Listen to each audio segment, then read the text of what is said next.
आकाशवल्लेपविदूरगोऽहम् आदित्यवद् भास्यविलक्षणोऽहम्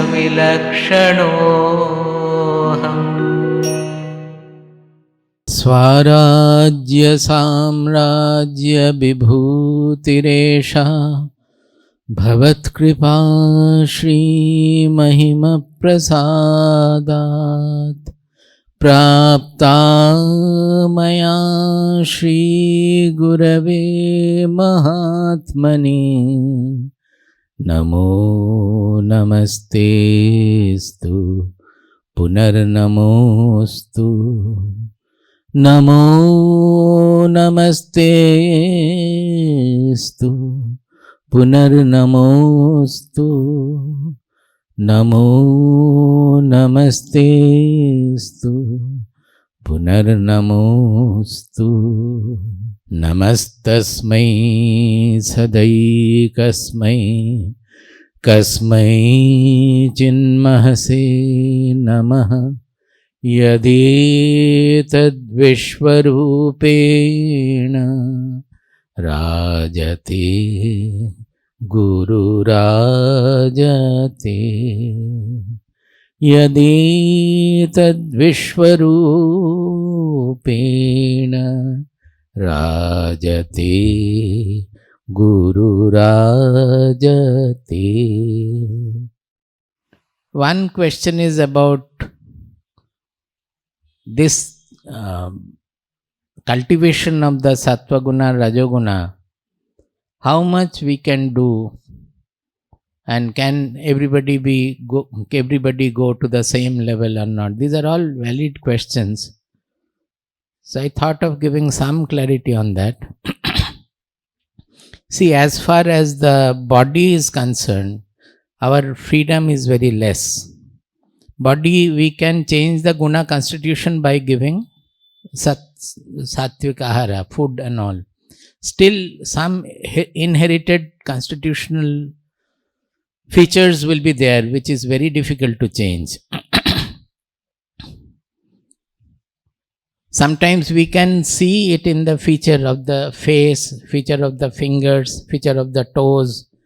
We can make out that what are the very deep-rooted characteristics the person may have. And according to that, the Guru will direct what sadhana he has to do, what kind of practice, lifestyle, everything. It cannot be same for everybody. Because whatever we inherit physically and it has gone into the features, it says that it is very difficult to change them. Now they reflect some mental traits also. So such traits will be very difficult to change. But as we move from the body level to the mental level, our freedom is much more. Because mind is flexible. A mind which is given to lot of anger, impurity and all, can become very peaceful and pure. That we have seen. The ashuchitva, the impurity of the mind, can be treated to a much larger extent. Still some features might be there. That we cannot say that everything will be, it is not so. People will have some basic features from their birth. If you go to the buddhi level, then also the freedom is quite much. We can cultivate a lot because it is very flexible and subtle. Any subtle thing we can incorporate more change. To some extent the mind can be changed through ahara also, because the food we take has got lot of effect on the mind. That you can even feel also, that exciting food will create agitation in the mind. That is discussed in the 17th chapter. And in the soul level, we are absolutely free. Now, one example I was giving today to them in the morning, that suppose a cow is tied to a tree with a rope. Now, we have a rope of 30 feet length, let us say. So, the cow is free to move around in that 30 feet radius. It can go around and eat grass there. But in our ashram, we used to see invariably that morning we have tied I used to look after the cows, particularly calves also. I will tie it in the morning, and even going after 4-5 hours, I will find that the whole rope is tied around the tree and the cow is like this. So much of it is not able to eat anything. Where it has passed the dung, it is standing on that near the tree. The whole rope has got, that means it is their tendency, they are getting entangled. Just like we are getting entangled by our sangha and all. So we have the liberty to untie the rope and have the freedom within that 30 feet radius. But certainly the rope length is given partly by nature. We can, if the rope is instead of 30 feet, it is 60 feet for somebody, he will have a much larger grazing area. So his freedom will be in that area, whereas the other freedom will be in 30 feet radius. So the freedom also, although it is a freedom, the various expressions of the freedom, capacity, it will all be different. It will never be same. There can be many knowers, many Trigunatita people, their work, their action, everything will be different. Their understanding of the scriptures, their exposition will be different depending on their buddhi, depending on their subtlety. So many factors are there which are ingrained, partly hereditary, partly they have cultivated also. So to a certain extent we can extend. This rope I said 30 feet, within that we have the full freedom, but that rope also you can think of an elastic rope which you can extend to a certain extent. Say you can take it up to 40, 50 feet. But the rope up, another having 100 feet rope, it will never be the same. Just like that we talk about the fulfillment. Fulfillment also, it is not all same. Suppose a well, if you put water to the full, it is fulfilled. It is full. If you increase the capacity of the dig by make it a big tank and pour more water, it will need more water to be filled. It will be full. It can become a lake also, that also can be full. So as far as fulfillment is concerned, the well can be full, the tank can be full, the lake can be full. Ocean of course is different. So that will depend on the capacity of our body, mind, personality. Some people will not, many people will be satisfied with certain explanation given in devotional scriptures or so.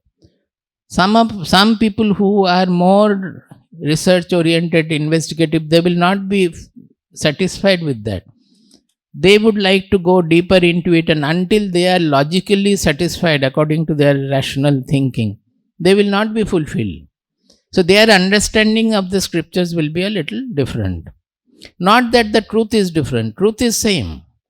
But as it is, this is what yesterday we were discussing, that the swabhava, the soul in its pristine form, it is all same. For everybody they realize the soul, it is uniform, it is Nirguna Brahman, there is nothing different at all. There is no differential notion at all because it is not an object. Whenever you note some differential parameter, some quality, etc., it becomes an object. But the soul is the subject. It can only be self-revealing. It cannot have any objective property at all. So there cannot be any difference. But when that soul manifests through a body-mind personality, then that manifestation will be different depending on the personality. Now there also, just like the cow getting entangled by turning its own rope around, our desire, our sangha, our ragadvesha, by that we do not exercise the freedom given to us by nature. So if we remove our sangha, ragadvesha, our ego, etc., then we can enjoy the freedom given to us by nature. That is when we become free within our nature, then whatever work is fitting to us, suitable to us, whatever we do, that is what is called sahaja karma. That means the work done without any desireful motivation, Naturally he does. Whatever comes to be done, he does. He does not do out of any ego or ragadvesha or so. He does whatever to be done. This in the scripture it is explained in another manner. Dehabhimane galite vijñate paramatmani yatra yatra manoyati tatra tatra samadhaya. This is called the definition of sahaja samadhi. Actually, one who has become sahaja, natural. What happens? Dehabhimane galite. When that I am, that's body mind personality, this is the abhimana we have about the body. That is giving rise to desire, ego, everything. When that melts, that means we no longer associate it is, we understand that it is a nature's product, it is functioning in its own natural manner. I don't impose any special I-ness, special ahankara to that deha. That is the melting of the dehabhimana. Dehabhimane galite. Again, this is Sati Saptami. That is when the dehabhimana is gone, is fallen. Melting, it has fallen. Vijñate paramatmani. Again, Sati Saptami, conditional. The dehabhimana has fallen and he has known what is the Paramatma. That means he has known his Atma to be the same as the Paramatma. Then what happens? Yatra yatra manoyati tatra tatra samadhaya. In that case, he doesn't have to practice any samadhi, meditative samadhi anymore. Because his mind is always at ease, it is always resting in the truth. Wherever his mind goes, there itself is the samadhi.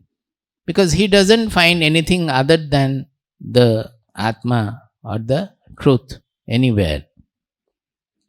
So his work will be a natural work, sahaja karma. We will again come back to these things. Let us go back to our 14th chapter.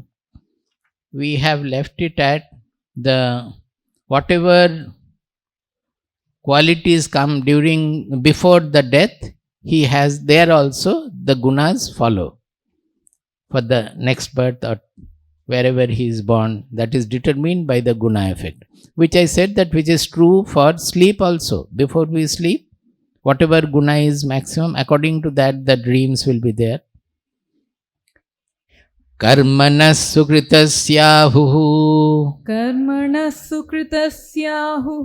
satvikam nirmalam phalam rajasastu phalam dukkham ajnanam tamasah phalam Satvat sanjayate jnanam rajaso lobha evacha pramadamohau tamaso bhavato jnanamevacha urdhvam gachanti satvastha madhye tishtanti rajasaha jaghanya gunavrittistha adho gachanti tamasaha. Now here he said that whatever karma is sukrita karma is done, well done, that the phala will be sattvika nirmalam. That means the result will be nirmala without any impurity and it will be sattvika phala. Rajasastu phalam dukkham. Whereas rajoguna finally result is dukkha, not sukha. Initially it is sukha, but finally it results in dukkha. And tamasaha phalam ajnanam. That tamas always will finally result in further ajnana. That is, it is caused by ajnana and it will result also in further ajnana, further ignorance. That is, tamoguna is coming out of ignorance. And the result of it is also ignorance. So truly speaking, we will find that there is a regenerative process working. That is, sattva guna is enhancing sattva guna, rajoguna is enhancing rajoguna, tamoguna is enhancing tamoguna. Any karma, these are all actually referring to the karmanaha. Rajasaha means here rajasaha karmanaha tu, tamasaha means tamasaha karmanaha tu. That is, rajasika karma will enhance the rajasika result, rajasika guna. Tamasika karma will enhance the tamasika guna.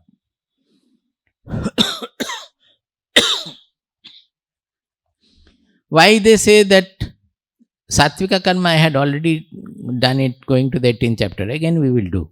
Now what is this rajasika karma? Why will it result in dukkha? Because the more and more we go for sense indulgence, be it, may not be sense always, it is with the mind also. Suppose lobha etc., which belongs to the mind, may not be always to the indriya. For money, it is belonging to the mind, not to the indriya. But more and more indulgence into the objective situation and objects, that will make us slave to the objects. So the moment we have it, there will be a fear of losing it. And also when we are not having it, there will be the disturbance, agitation of missing it. So we become slave to the objective situation, slave to the objective enjoyments. By undergoing indulgence in the rajasika sukha, we undergo a slavery process. This slavery finally results in dukkha. So it is not a permanent sukha or long lasting sukha. It finally ends up in dukkha. That is why in sukha exposition also, if you remember, sattvika sukha was discussed as, which is jat tad agre vishamiva pariname amritopamam. That means which is initially maybe very almost like poison, but later on it becomes nectarine. Why? Because initially any sattvika sukha means you have to undergo discipline, which we do not like to undergo. But if the discipline is undergone, then it results in a freedom, which is amritopamam at the end. Whereas rajasika sukha, initially it is very comfortable to the sense enjoyment, but finally it results in slavery to the sense objects, and which results in dukkha. And tamasika sukha also, tamasika karma, what will happen? That it is resulting from the ajnana, that means ignorance. And if you do more into it, generally it will be like this. Suppose I have seen a person who is not that physically weak, or physical condition is not that bad, but he indulges and he revels in saying that I am sick, I am sick. It's very common in many places. We will have, they almost, you feel like he enjoys his dukkha. So you cannot do anything. If you try to make out that in old age one has to live with the mental happiness, mental health. You cannot depend always on the physical health. Physical health will be sometimes good, sometimes bad. But they hold on to that Morijiva, Morijiva, Morijiva. In Odia we call it Morijiva. In Bengali we say Morijavo, Morijavo, Morijavo. They, as if I will die, and they really start reveling in the, nobody will be able to free them of that cocoon. That is the tendency of the tamasika tendency. Maybe the son has undergone an accident and son is happily singing and spending his time with the friends. But the father is, hamare bachcha ka kya ho gaya, hamare bachcha ka kya ho gaya. He is not able to get up from the bed. Bachcha is playing around with his defect or whatever, but the father is not able to get up from the bed. This is called the tamasika nature. And more we indulge in that, we will get into the hell more and more. That in that cocoon, it will be, nobody will be able to relieve us from there. I told you the other day about the putra vadhu of a great industrialist. She will surround herself with all kinds of depressive elements. And you will find they start reading also books which are very depressive. and finally they commit suicide also in many cases.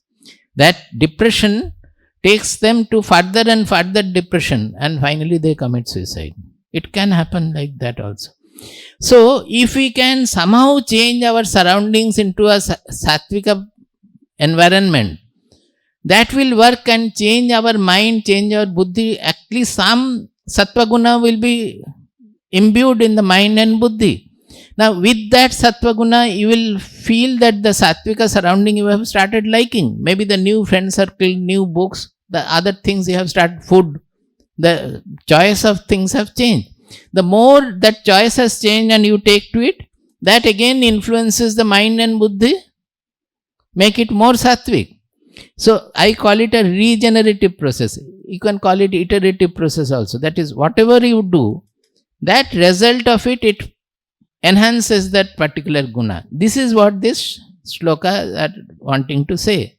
Why they are repeatedly saying this result is this result is this. Each place it is different. Here it is the rajasika karma resulting in more of rajoguna, tamasika karma resulting in more of tamoguna, sattvika karma resulting in more of sattvika karma. Then what happens? I will go to the 18th chapter. Before that I finish these three. Sattvat sanjayate jnanam. From the sattva guna, knowledge will be born, enlightenment will come. Rajasaha lobha, rajaso lobha evacha.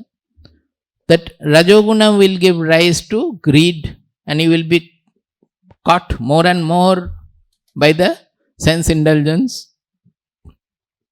Pramada mohau tamaso bhavataha ajnanam evacha. See, bhavataha, it is again dvivachanam, because pramada moha is there, pramada and moha. So the tamoguna will take you more and more to pramada, delusion, inattention, and ajnana, ignorance. So how they will enhance each other and finally, enhance that particular work or the indulgence will enhance that guna and take us more and more into it. Now, what is the result of it? Finally, he is concluding in that 18th verse. Urdhvam gacchanti sattvastha. A person who is holding on to sattva guna, is established in sattva guna, his gati, his movement is always towards higher and higher. That means it's a progressive movement. Higher means he will not go to the sky or anything. Here high means loftiness, that his movement in life, if they are established in sattva guna, by the enhancement of the sattva, as I said, that finally the sattva guna also will compel you to become gunatita, because sattva guna is such a sensitive thing that the world will compel you to get over to, become gunatita, because you will not be able to withstand the world. The world is not very good, so naturally it will punish you. The more sattva guna means, it is sukha, it is said for you, but actually the world will punish you. So you will be forced to become trigunatita, so that even if you have sattva guna also, that you are able to accept rajoguna, tamoguna, everything, you will not be motivated, I will not be affected by anything. Actually, this trigunatita bhumi is called shuddha sattva bhumi. It is not sattva guna. Sattva guna is part of the prakriti, part of nature. Nature is made of these three gunas: sattva guna, rajoguna, tamoguna. These are all objects, they are all part of nature. But when we say shuddha sattva, we refer to consciousness. So when he identifies himself with the consciousness and sees the nature working in its own manner, I am not touched by the nature anymore. Then whether it is sattva guna, rajoguna, tamoguna, it goes on working in him. That is what they will say in a few verses ahead. Urdhvam gacchanti sattvastha madhye tishtanti rajasaha. Madhye means they remain where they are. It is a cyclical motion. In Bengali we say thod bodi khara, khara bodi thod. That is, you make the vegetable one day, drumstick, what is that? Body is nugget, and khada is drumstick, thod is the pith of the plantain. So you make vegetable one day, pith, nugget, drumstick. The next day you make nugget, drumstick, pith. The next day you make drumstick, pith, nugget. So thod budi khada khada budi thod that. That is, there is no progression. You are going round and सुबह उठ के ablution कर लिया, जो करना है, breakfast ले लिया, बाजार चला गया, बाजार से सब कुछ खरीद के लाया, फिर बनाया, खाया, खा के सो गया या ऑफिस गए, फिर वापस आके फिर खाना है, बनाना है, फिर सो गए, फिर उठ के एक ही है. The every day there is no progression. We are same thing repeating. So madhye tishtanti means there is no neither progression, not so much of a degradation also. It is in the same plane. Sometimes a little wave, depression is going on. Whereas Jaghanya Vrittistha, that means the all kinds of ignorant vritti, those who are established, that means the tamogunis, adho gachanti tamasaha, they are going down and down. This is very important. That is what I said, that if we are established in tamoguna and we are not able to get out of it, there is nobody, even a saint cannot take him out of it. In that case, what will happen? He will go down and down and down. In many cases, they have committed suicide also. Even if they don't commit suicide, it is worse than committing suicide. Because he is living a life where it is torturous for him as well as for others also. For the other people in family, everybody around. For everybody it is penalizing, it is punishing. So their life goes down. Now in the book translation you will find that the Sattvagunis go to the heaven, the Rajogunis are born on the earth, and the Tamogunis go to the hell or something, or in the animal world or so. Well, that is according to our religious model, that expression is okay. But I think it is much more than that. Bhagavad Gita can always be explained in a different manner also, where this means something for this world itself, that the life can be progressive, it can be regressive, it can be not going anywhere, like moving in the same cyclic. Then comes very important verse of this chapter. Nanyam gunebhyah kartaram. Nanyam gunebhyah kartaram. Yada drashtanupashyati. Yada drashtanupashyati. Gunebhyascha param vetti. Gunebhyascha param vetti. Madbhavam sodhigacchati. Madbhavam sodhigacchati. Nanyam gunebhyah kartaram. Nanyam gunebhyah kartaram. Yada drashtanupashyati. Yada drashtanupashyati. Gunebhyascha param vetti. Gunebhyascha param vetti. Madbhavam sodhigacchati. Madbhavam sodhigacchati. Krishna is saying, Madbhavam saha adhigacchati. This is a verse, I would give you the Anvaya also, because we have to understand the verse well. Madbhavam means my bhava. That means whatever Krishna is, what he is, he identifies himself with the universal self, untouched by anything of the world, untouched by anything in the personality.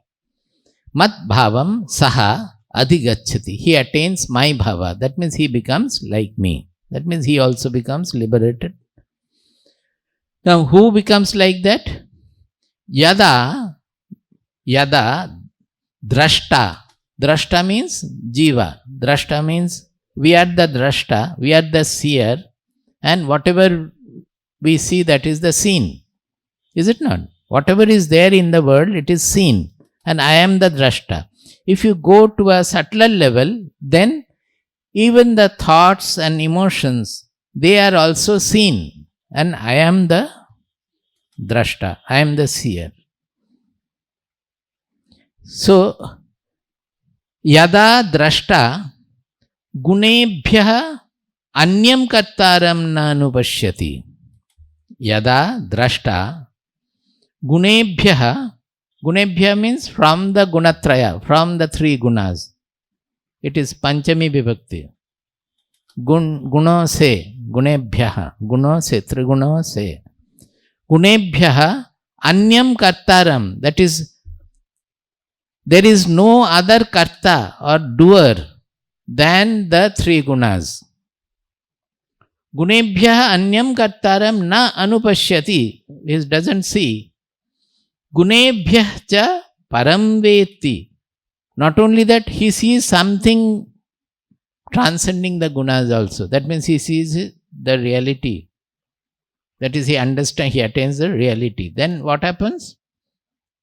Tada, then saha madbhavam adhigacchati.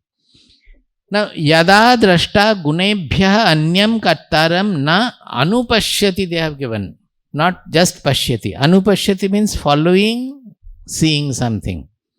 Now, what happens in our case is that following the guna activity done by our body, done by our mind, done by our buddhi, beyond with that, we posit an I along with that.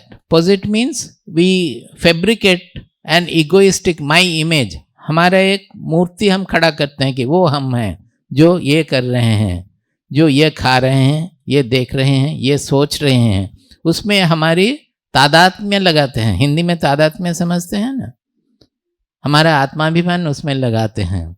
We associate our ego with that. That is, the ego is getting identified with the mind, buddhi, and finally with the body. So the body becomes I. So I become the karta. Now, what is happening in this case? The seer is not seeing any doer at all other than the gunas. Guna guneshu vartanta iti matva na sajjate. Not understandable? He is seeing it is all gunas are functioning. Suppose there is a screen on which the cinema is going on, some film is shown. Now we get completely involved in the film, whatever is happening. If it is dukkha, we shed tears. If it is fun, we laugh, and everything we are getting involved. Now, if we really see what is happening, it's all a play of light. And the screen, is it getting affected by that? The screen is the substratum on which the whole jugglery is taking place. But is the screen really touched by that? Nothing happens to the screen. So all the scenes go on changing, so many things happening. Like that, the gunas which constitute the prakriti, the nature, my body, mind, personality also is a product of nature. So it is just functioning where I remain a witness to that, sakshi only. I don't get associated with anything. So I am not positing a karta that I have done this, I have done that, I have to do this, I have to do that, now I will do this. Oh, I have done something bad, so I become depressed. I have done something good, I become aggrandized. All those things are associated with this seeing a karta behind the function, the phenomenological world. Hindi में कैसे बोलेंगे? जो कुछ भी काम चल रहा है दुनिया में, प्रकृति में, हमारा व्यक्तित्व भी उसी के एक अंश है. वो प्रकृति के अनुसार काम करते जा रहा है. हम उसमें एक अहंकार बना के अपना एक बना हुआ प्रतीति उसमें लगाते हैं, एक मूर्ति उसमें लगाते हैं जो हम हैं सोचते हैं. So when the drashta, the seer, does not see any other karta than the gunas functioning, then he gets released. He finds that he attains the bhava of Krishna. The same thing they have said in third chapter 27-28. Prakrite kriyamanani gunaih karmani sarvashah ahankara vimudhatma kartahamiti manyate. Everywhere in nature, the gunas are functioning. In Prakriti, Kriyamanani gunaihi karmani sarvasha. All the activities, the tremendous activities going on in nature, it is all the gunas are functioning. That is, the nature is functioning in that. But we are ahankara vimudhatma. We are under the spell of our egotism. We have formed our egoistic image about ourselves, not knowing what I really am. I consider myself to be associated with this body, this mind, and this is the I image I have. Not only that, I have associated with that all the egoistic notion that is why we don't want to accept. If I have some defect, then we don't want to accept it. If I have some, I want to exaggerate it also. This is all because we are not able to see what actually is the guna functioning. We are coloring that with the me and mine sense. So, kartahamiti manyate. Because of our ahankara, this posited ego means fictitious ego, this created ego. Because of this created ego, we think I am the karta and I get associated with whatever the gunas are doing in the world.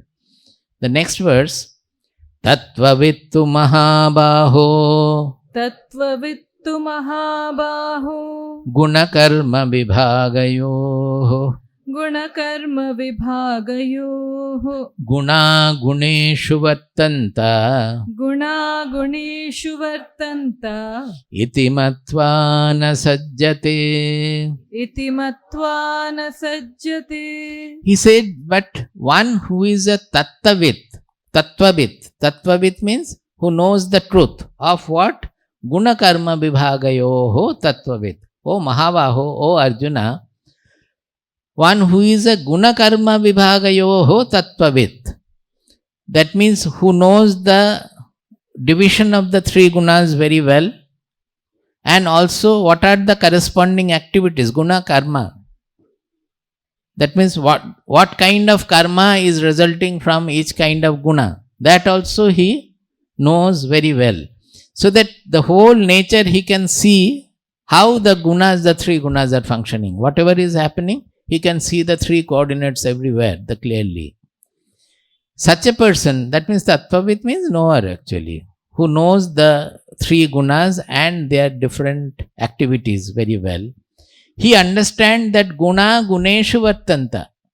That when my senses are indulging in something in the world, is seeing the scene, or the ears are hearing the sound, the ears, eyes, they are also product of the gunas.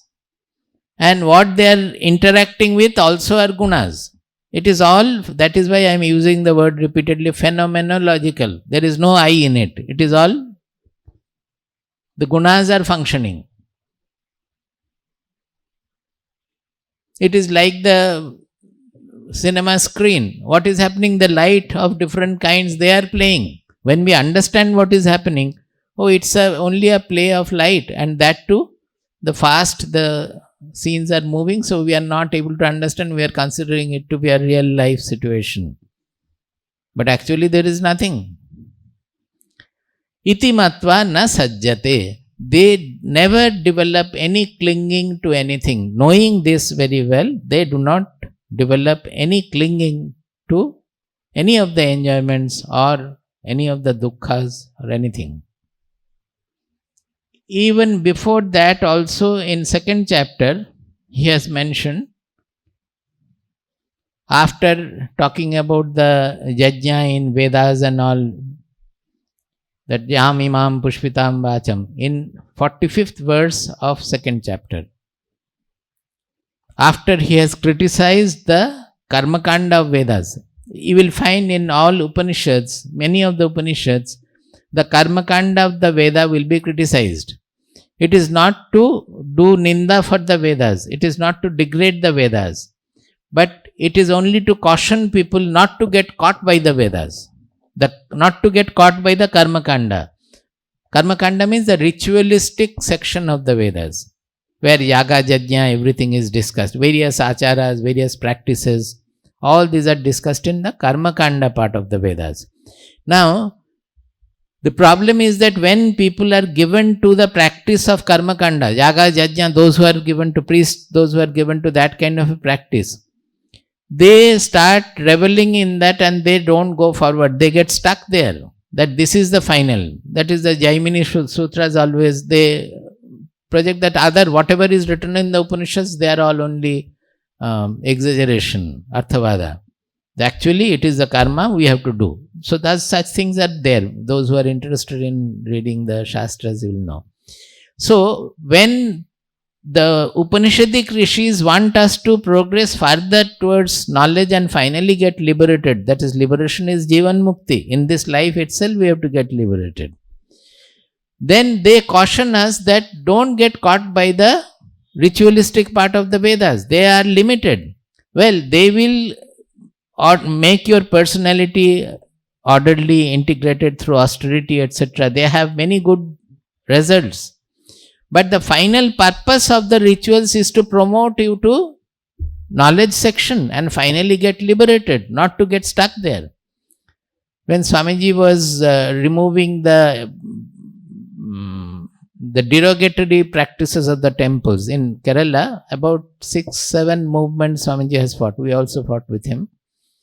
The bad practices, the bad rituals or ceremonies practiced in the festivals also, in the temples. So he had to fight a lot, and the strongest opposition would come from the temple itself. Generally from the regular temple goer also. In many cases they started maligning Swamiji as a temple hater. That he is a person who hates temple and who is going to demolish the temple culture fully. So we used to say that if he is a temple hater, how is it that he has put his all his strength and health, for 2 years he worked for reconstituting a temple on our hilltop. It had fallen. Nobody used to do any puja. How is it that Swamiji spent from early morning till evening working with the laborers for 2 years to raise the hill and to reconstruct the temple? Will anybody do if he is a temple hater? We used to say that how is it that his trust is managing 8 temples? 8 temples are under our management. So if he is how can you say he is a temple hater? What he means to do is that one should start in the temple, but he should not stop at the temple. The temple practices should promote us to the further knowledge and finally to liberation. And if temple practices, because of nobody has been cleansing the practices, because of the society, because of the corruption in the society, the corruption will enter into the temple practice also. Anywhere in the society it will happen. If the cleansing measures are not there, then naturally corruption will enter. And what I am trying to do is to only remove that corruption so that the temple serves its purpose. The temple practices should take one ahead of the general run of the society. It should not be below that. Practices should be culturally ahead of the other practices in the society, so that people get promoted by going to the temple. And finally they understand that temple will not take me further, so they will take to the knowledge part of it. So in the temple itself, actually the Upanishads, Patha, etc. should go on. Our temple money is put in, now at least they are putting in banks. Earlier it was just kept as a gold. So the money is getting wasted and it is used for many other purposes also. But it is the devotional offering of the people. It should be used for promoting devotion and the spiritual culture. So the temples should have programs where the Upanishadic knowledge will be discussed, Bhagavad Gita will be discussed, Srimad Bhagavatam will be discussed in its proper light and all, so that people get illumined. Through that, the temple goers also will get illumined by that. Kathopanishad at the end, not at the end of the first section, it says that Kathopanishad should be read in the Shraddha Sabha and Brahmana Sabha. It's in the shloka. It is mentioned in the shloka. Why Shraddha Sabha and Brahmana Sabha? Because in the Shraddha, what happens? Somebody has died. So naturally people will be inquiring, they will have an inquiry to know what has happened to him, what is death. Normally we don't bother about death at all as long as we are living. When somebody dies and we are in the smashana or later on doing some karma, etc., then only we think about death. So that is the time people will listen to Kathopanishad. Otherwise, if you read Kathopanishad, nobody will be there. आपके class में कितने लोग आते हैं? 2-3 होगा, 5 होता है. अच्छा. So nobody will listen to Kathopanishad or Mundakopanishad. But if you, because what was Nachiketa's first question? What happens when the body falls? The whole Upanishad is based on Nachiketa asking Yamaraja, I would like to know what happens when the body falls. That means what happens after death. So naturally they would be liking to listen to what is Kathopanishad saying about death. And it says finally from the mouth of Yamaraja himself, nobody can deny, he is the master of death. He says that whatever happens, whatever you are now, after death you remain that. But after the body falls, you will not be able to know. So you have to know now what you are in reality, that you are immortal. You are immortal means the body will fall, but you will remain. So you change your identity in your buddhi right away in this world. When you are here, they repeatedly say, Iha, Iha, Iha means in this body, in this world you have to know this. Not after the body falls. Going to the heaven you cannot know. Here itself you have to know. So these are given like that. There also criticism is there about Nachiketa's father. So they criticize the ritualistic part of the Vedas to tell us that one should not stop there, one should go progress further. So after here in Bhagavad Gita also there is criticism about the Vedas. That is from 2.4243. He says, I will read out a little, I think we will have time. 2.42. Yamimam pushpitam vacham pravadantyapि paschitah vedavadarataः partha nanyadastiti vadinah kamatmanasvargapara janma karma phalapradam kriya vishesha bahulam bhogaishvarya gatim prati भोगैश्वर्य प्रसक्तानां तया परितचेतसां व्यवसायात्मिका बुद्धिः समाधौ न विधीयते. Here he is saying that jam imam pushpitam vacham, that whatever they are saying about yaga yajna, they are very flowery language. That if you do this, then you will go to this heaven, there you will have 25 wives, you don't have to make any building for them, no plumbing requirement, nothing. Everybody will be happy with you. All kinds of sukha will be there, no dukkha at all. And to the extent there is no thirst, no hunger, so much of happiness. So immediately while reading Kathopanishad, when that shloka came, I said that then where is the sukha? Most of the people are, the greatest sukha is in eating and drinking. If you don't have thirst, ever enjoy drinking? If you don't have hunger, will you ever enjoy food? So they are very cleverly coined all these things, so that an intelligent person will think about it, that what am I going to get in the... I like to eat a lot, I like to drink various things.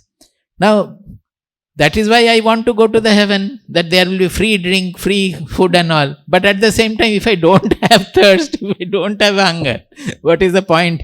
जब hunger नहीं है, सामने इतना सारा मिठाई रख दिया, वो सम्मान है या टॉर्चर, कष्ट है? देखना भी कष्ट होगा ना, हमारे भूख नहीं है, क्यों इतना लाए हैं आज? आप लोग भी करते हैं ना, मिठाई ला के आते हैं, अरे हमारा थोड़ा तो डायबिटीज है, कैसे खाएंगे, इतना मिठाई लाने से क्या करेंगे? So that is not really good. So he is saying that why do they do? They are कामात्मानः. Their mind is ridden with, their mind is full of desires. They are not happy with all the plentiful things in this earth. They want something beyond that also. After the death also, I should have this, I should have that. That is why when the yaga is promising that you will have this, all these things, if you do it properly, they do it. Thinking that after the body falls. After the body falls, who is going to verify? Nobody knows what is happening. Kriya Vishesha Bahulam Bhogaishwarya Gatim Prati. They are given to all these rituals with this thing, that thing, so many items, etc. Throughout life, they are doing it only because their focus is on bhoga ishwarya, bhoga, which has to be overcome, won over. And because they are bhogaishwarya prasaktanam, they are prakrishta rupena asakta in the bhoga. They are very much clinging to the bhoga. Their mind, that bhogas have taken away. Taya parhita chetasam. Their mind has been taken away by all the bhogas, not only of this world, but the other worlds also. So there is no question of their mind getting stabilized. The mind which is always haunted by bhogas, how can the mind become peaceful? How can the mind get stabilized? So this is the criticism. In 2-3 verses he has criticized. Then he is saying that all these Vedas are promising, or world is promising, the worldliness is promising, they are all work of the 3 gunas. This 45th verse. Traigunya Vishaya Veda Vishaya Veda Nistraigunya Bhavarjuna Nistraigunya Bhavarjuna Nirdvandvo Nitya Sattvastho Nirdvandvo Nitya Sattvastho Niryogakshema Atmavan. Niryogakshema Atmavan. He says that this Vedas means they are the karmakanda of the Vedas. Whatever is discussed about yaga, yajna, rituals, etc., they are all within the fold of 3 gunas. So there the 3 guna will play their all trick, and finally the most coveted guna, sattva guna, also will bind you. Everything is bondage there. You cannot think of liberation remaining under the gunas. Nistraigunya Bhavarjuna. Therefore, you have to transcend the 3 gunas. You have to transcend the bondage of the 3 gunas. Nirdvandvo. You have to go to the level where there is no duality. Because duality means I am there and the objective world is there. So I am there, I have to enjoy the world. So duality, without the duality, bhoga cannot be there. Is it understandable? That is why we find it very difficult to realize the truth. Because this bhoga tendency, that means the tendency to enjoy. Bhoga pravritti we call in Sanskrit. This bhoga pravritti from birth, it is so ingrained in us that we always look for something different from myself. Mark my word. Bhoga means maybe sukha, dukkha, whatever. Bhoga means you have to get something different from you. You are looking for something different from yourself. The tendency to enjoy means you are looking for something different from me. Then only you will be happy, you think. So this is the bondage. Why? That tendency itself will make you small. That I am small and I have to get a second object to enjoy. So when that bhoga pravritti goes, that is why they emphasize desirelessness so much. The bhoga pravritti has to go to not to look for the second. In meditation also, we are looking for a second, that one day the self will come with 2 horns and 5 tails and 2 wings, and I will be very happy, I have become a self-realized. That is, you are trying to look for something else than you. That itself is making you small, and you are still looking for something. The moment some little blissfulness comes, bas, we start enjoying it, and every day we get into that. As long as you are enjoying the bliss, means again you are that bhoga pravritti, and you are looking for something different from you. The tendency to look for a second is there. They say that Brahma's creation of the world also from that tendency. He was alone, so he became fearful. Where is the fear? Alone, there cannot be any fear. He felt alone, so he created the world. Bhoga pravritti there also, but he knows that it is bhoga. In our case, we don't know. So, that tendency has to go. Then only we can attain the nirdvandva state. Nirdvandva means the subject-object difference will not be there. We are creating the object. We are creating the subject-object difference. The moment we stop looking for anything second, we will become the subject. That is the self-revelation. We don't have to look for a second. Nidvandaha, Nitya Sattvasthaha. Nitya Sattvasthaha, it is not Sattvaguna. In the translation here, it is written Sattvaguna. He has already said the Traigunya, Nistraigunya Bhavarjuna. That means it is a Nistraigunya state he is saying. It cannot be he is seated in Sattva. He has transcended Sattva. Nitya Sattva means our being, our pristine being. That means our consciousness, our Atma. Be always seated. Nitya Sattvastha means our real being, our Atma, our consciousness. Be always seated there, established there. Nidvandva. Whenever we are becoming Nidvandva, we are becoming Sattvastha. Sattvastha means we are in our real pristine form. Nitya Sattvastha means you get anchored in it always. Even if you are acting, you remain anchored there. Nir Yoga Kshema. Yoga Kshema. Kshema means always whatever we have, we try to protect it. We don't want to lose anything. Yoga means we try to add to that further. Both are possessiveness. One is possessiveness of protective for whatever I have. Another is possessiveness for increasing what I possess. Yoga means enhancing that. Kshema means to keep that. Nir-yoga kshema means never look for any, get completely rid of all possessiveness. Nothing need be possessed. Things will come, things will go. Like the ocean, it will be full. Whenever the sun comes, it will take away the vapors, the water from the ocean. As the rivers come, the nalas also come. Some are dirty water, some are good water. Ocean doesn't say anything. It accepts whatever it comes. Apuryamanam achala pratishtham samudramapaha pravishanti yadvat. Tadvat kamahayam pravishanti sa shanti mapnoti na kamakami. One who does like this, where all the whatever is to come from the world, it is coming and he is accepting. Sa shanti mapnoti. He attains peace. Na kamakami. Kamakami means who is running after the desired objects. He never becomes satisfied or fulfilled. By running after the objects of desire, only when you get a little short piece, again the desire, another desire will catch hold of us. So, nidvandvo nitva sattvastho, niryoga kshema, atmavan. That is called the atmavan, that he is always anchored in his real self, Atma. So here I think this is the first time he spoke about this three guna in 2nd chapter, 45th verse. Then in various places he has mentioned, 2-3 places at least, as I said in the 3rd chapter. And 3rd chapter, 28th verse he has clearly mentioned, 27th and 28th.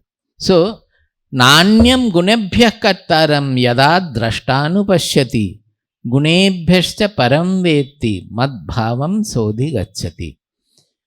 He attains my bhava, that means he becomes like me, who is no more finding himself to be a karta of whatever his body, mind, personality is doing.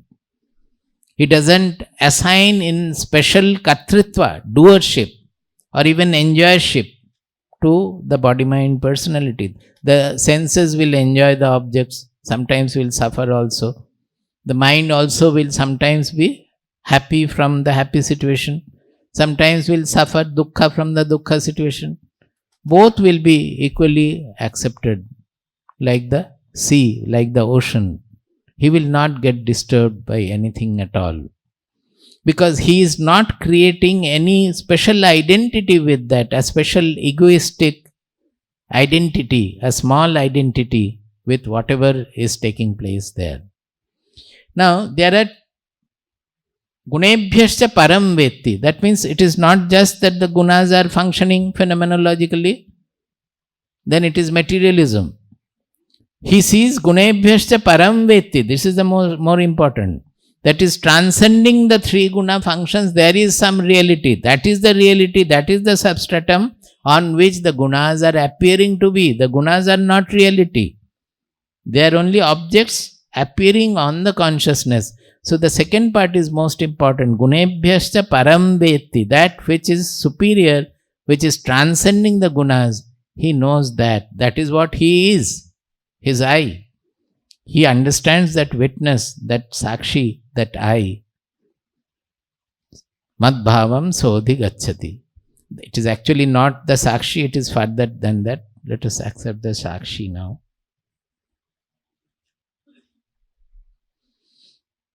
In the other chapter it is that yo buddhe paratastu saha evam buddhe param buddhva samstabhyam atmanam atmana jahishatrum mahabaho kamarupam durasadam. How the desire has to be won over. See here, it started from Arjuna's question. In the 3rd chapter, 36th verse, Arjuna had asked, Atha kena prayuktoyam papam charati purushaha anichannapi vashneya baladivanyojitaha. Krishna, if it is so, that why do people commit sin? Sin means bad things. They don't want to, anichan, they don't want to do, but as if taken by the storm, they commit it. Baladivanyojitaha. In reply to that, Krishna said, Kama esha krodha esha rajoguna samudbhavaha mahashano mahapapma vidyenamiha vairinam. See, here it is, he did not say Kama krodha or anything. Two things are not there. Same, Kama esha, krodha esha, and dealt with Kama only. Because krodha is an offshoot of Kama. When the Kama is hindered and you don't know how to satisfy the Kama, then the krodha comes in. So it is an offshoot of Kama. That is why he has used singular here. Kama eshaha, krodha eshaha. And then after that the discussion only Kama he has, krodha he has not discussed in this. There he is saying in the 42nd and 43rd, he has given the sequence. Indriyani paranyahu indriyebhyah param manah manasastu parabuddhi yo buddhehe paratastu saha. That is, indriyas are very powerful, Arjuna, no doubt about it. Indriyas are, the sense organs are very powerful. But controlling the sense organs is the mind. So mind has greater power. If you can change your mind, then naturally indriyas will not be able to make you slave to the objects. Not only that, manasastu para buddhi. Above mind is the buddhi which is controlling the mind. So you try to gain knowledge, imbue knowledge in the buddhi, which will allow the buddhi to work on the mind.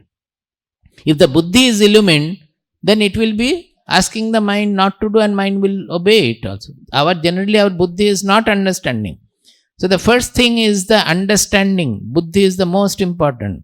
That if the understanding dawns, the real understanding dawns, then it will be able to work on the mind and the mind will work on the indriyas.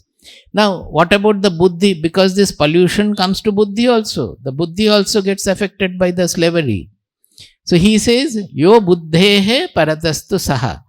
To transform the buddhi, you take the help of which is transcending buddhi also. There is something which is transcending the buddhi. Evam buddhehe param buddhva. That which is beyond the buddhi. Knowing that, how will you know? Know by the buddhi, by the refined buddhi. Buddhva he is using. Buddhehe param buddhva. That which is above buddhi, transcending buddhi. That knowledge has to dawn in the buddhi. Buddhva he has used. Evam buddhehe param buddhva. Samstabhyatmanam atmana. Samstabhya atmanam atmana. Completely stabilize your own, by your own paurusha, you stabilize your being. Jahishatrum mahabaho kamarupam durasadam. Then easily you will be able to win over the greatest shatru or enemy for us, the kama or the desires, you will be able to win. So here also they have pointed out in this 3rd chapter, what we read just now, that yo buddhehe paratastu sa. This up to the buddhi, everything is triguna function. Up to that is the prakriti. Mind, Indriyas, mind, Buddhi, up to that is the Prakriti's field. So there all the three gunas are functioning. To transform that, to have an effect on that, we have to know that Paramvetti, that Gunebhyascha Paramvetti. We have to know what is transcending the gunas. That means the soul, which is untouched by that. Mad bhavam sodigacchati. He attains my bhava. This anupashyati means it is not that something to be seen just like that. It is a fabricated thing. Whatever we are seeing, the phenomenological world, following that we are construing the ego. It is not the hub of the personality ego. We have an ego which is the hub of our personality. That has to be there. That will not undergo any change. If that gets spoiled, then we become schizophrenic or vegetative and all. Then the ego, if the hub of the personality which is coordinating everything, what we are seeing, what we are hearing, then applying the memory, this is Nutun Swamiji who came here, he is a disciple of Swamiji. All these things are happening by the ego only. So if the ego gets disturbed, then we will not be able to function as a normal human being. So they are not talking about that hub of the personality ego. That is also a part of nature, a triguna construct. But following all these functions, we are creating a special ego, that which I am, an image about ourselves. And that is assigning to that the kartritva and bhoktritva, that I am doing, I am enjoying. That the fictitious nature of it has to be understood. Then it will simply vanish. It will get dissolved in the real identity. It will vanish. So one is to dissolve this fictitious ego. Another is to know that what is my real identity. You are never losing the identity. Earlier you had a small construed identity.